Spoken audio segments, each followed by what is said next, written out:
আসসালামু আলাইকুম। এরিকাজ কিচেনে নতুন আরেকটি রেসিপি দেখার জন্য সবাইকে স্বাগত জানাচ্ছি। আপনারা সবাই কেমন আছেন? আজকে আমি আপনাদের সাথে শেয়ার করব ম্যাঙ্গো পুডিং। আর এই পুডিংটি তৈরি করতে আমি জেলাটিন, আগার আগার, চায়না গ্রাস বা ডিম কোনো কিছুই ব্যবহার করব না। ঘরে থাকা সামান্য কিছু উপকরণ দিয়ে খুব সহজে এই পুডিংটি তৈরি করে দেখাবো। আর খেতে অসম্ভব মজাদার হয়। আশা করি রেসিপিটি আপনাদের সবার কাছে ভালো লাগবে। রেসিপিটি শুরু থেকে শেষ পর্যন্ত দেখার অনুরোধ রইল। আর এখন বাজারে প্রচুর আম পাওয়া যায়। এই আম দিয়ে খুব সহজে এই পুডিংটি তৈরি করে নরমাল ফ্রিজে 7 দিন রেখে খেতে পারবেন। আশা করি রেসিপিটি সবার কাছেই ভালো লাগবে। তাহলে চলুন তৈরি করে ফেলি। ম্যাঙ্গো পুডিং তৈরি করার জন্য এখানে আমি 2টি পাকা আম নিয়েছি। আমগুলো মিডিয়াম সাইজের। আমগুলোকে আমি ধুয়ে নিয়েছি। এখন আমি খোসাটা ছাড়িয়ে কেটে নিব। আমগুলো কেটে নিয়েছি। এখানে আমি হাফ কাপ জাল করা লিকুইড দুধ নিয়েছি, 1/4 কাপ চিনি নিয়েছি। আমগুলোকে কেটে নিয়েছি এখানে আমি। এখন আমি একটা ব্লেন্ডারের জারে আমগুলো দিয়ে দিব। এখানে আমি আমগুলোকে মেজারমেন্ট কাপ দিয়ে মেপে নিয়েছি। 1 কাপ পরিমাণ হয়েছে, আপনাদের বোঝার সুবিধার্থে। চিনিটা দিয়ে দিয়েছি। এখন আমি ঢাকনাটা লাগিয়ে খুব ভালোভাবে ব্লেন্ড করে নিব।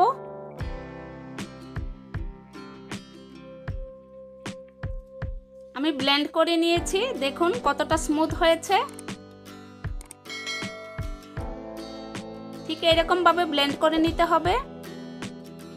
লিকুইড দুধ দিয়ে আবারও ব্লেন্ড করে নিব 1 মিনিটের মতো।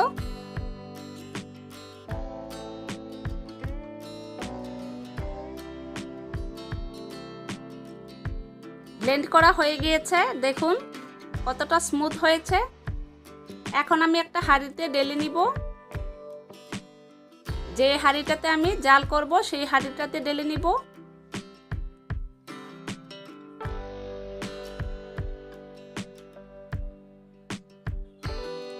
সবটুকু আমের মিশ্রণ আমি ঢেলে দিয়েছি। ঠিক এরকম হয়েছে ঘনত্বটা। এখন আমি একটা সাইডে রেখে দিব। আর এখানে একটি বাটি নিয়েছি, দিয়ে দিব 1/4 কাপ কর্নফ্লাওয়ার। কর্নফ্লাওয়ার দিয়ে দিয়েছি। এখন আমি দিয়ে দিব হাফ কাপ পরিমাণ লিকুইড দুধ। দুধটাকে আমি জাল করে ঠান্ডা করে নিয়েছি। দুধের সাথে কর্নফ্লাওয়ারটা খুব ভালোভাবে মিশিয়ে নিয়েছি। এখন একটা সাইডে রেখে দিব। চুলায় আমি হাঁড়িটা বসিয়ে দিয়েছি। চুলার আঁচটা মিডিয়াম লোতে আছে। অনবরত নাড়তে হবে, না হলে নিচ দিয়ে লেগে যাবে। এরই মাঝে আমের মিশ্রণটা ফুটে এসেছে।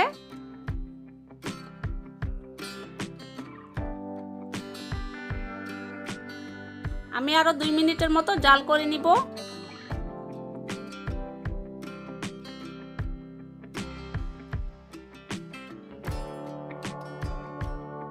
মিশ্রণটাকে আমি অনবরত নেড়ে 2 মিনিট জাল করে নিয়েছি। এখন আমি দিয়ে দিব কর্নফ্লাওয়ারের মিশ্রণটা। কর্নফ্লাওয়ারের মিশ্রণটা দেওয়ার আগে খুব ভালোভাবে নেড়ে দিতে হবে। কর্নফ্লাওয়ারের মিশ্রণটা দিয়ে সাথে সাথে খুব ভালোভাবে নেড়ে দিতে হবে, না হলে দলা পাকিয়ে যাবে। কর্নফ্লাওয়ারের মিশ্রণটা দিয়ে সাথে সাথে নেড়ে মিশিয়ে দিয়েছি। কর্নফ্লাওয়ারের মিশ্রণটা দেওয়ার পর ঘন হতে শুরু করবে। এখন আমি দিয়ে দিব 1 চিমটি পরিমাণ লবণ। লবণটা দেওয়ার কারণে পুডিংটা খেতে ভালো লাগবে। যাদের কাছে লবণ দিয়ে খেতে ভালো লাগে না তারা চাইলে লবণটা বাদ দিতে পারেন। কর্নফ্লাওয়ারের মিশ্রণটা দেওয়ার পর বলক চলে এসেছে। এখন আমি আরো 2-3 মিনিট জাল করে নিব। এরই মাঝে মিশ্রণটা ঘন হতে শুরু করেছে। এখানে আমি ছোট 2 টুকরা লেবু স্লাইস নিয়েছি। পুডিংয়ের মিশ্রণটা প্রায় হয়ে গিয়েছে। আমি কর্নফ্লাওয়ারটা দেওয়ার পর আরো 4-5 মিনিট জাল করে নিয়েছি। ঘনত্বটা ঠিক এরকম হবে। এখন আমি চুলাটা বন্ধ করে দিব। চুলাটা বন্ধ করে আমি লেবুর রসটা দিয়ে দিচ্ছি।